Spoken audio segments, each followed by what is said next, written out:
Welcome to our channel. Today we how to log into CitiBank, complete guide step by step clearly. Open your web browser.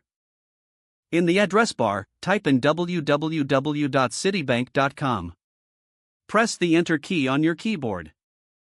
Wait for the home page to load completely. Locate the sign on button at the top right corner of the page. Click on the sign on button. You will be directed to the login page. In the first field, enter your user ID.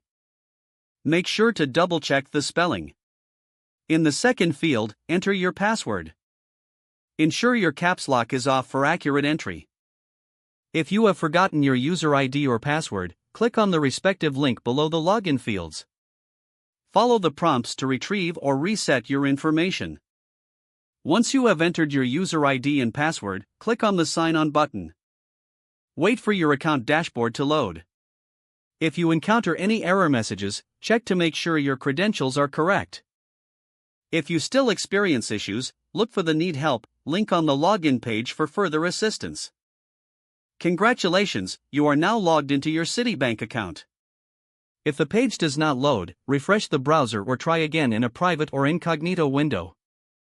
Make sure you are using the correct email address, then retype it carefully to avoid small typos. If your password is not accepted, use the reset option and create a new strong password you can remember. Check your spam folder for verification or security emails, then complete any requested confirmation steps.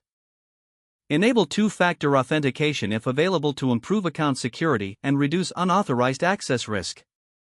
After signing in, review your profile details so your contact information and settings are accurate and current. If you see an error message, note it down and try again after restarting your device and internet connection.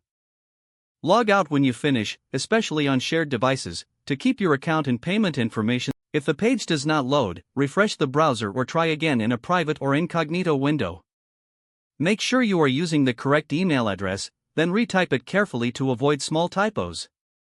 Don't forget to like this video and subscribe to our channel for more step-by-step tech guides.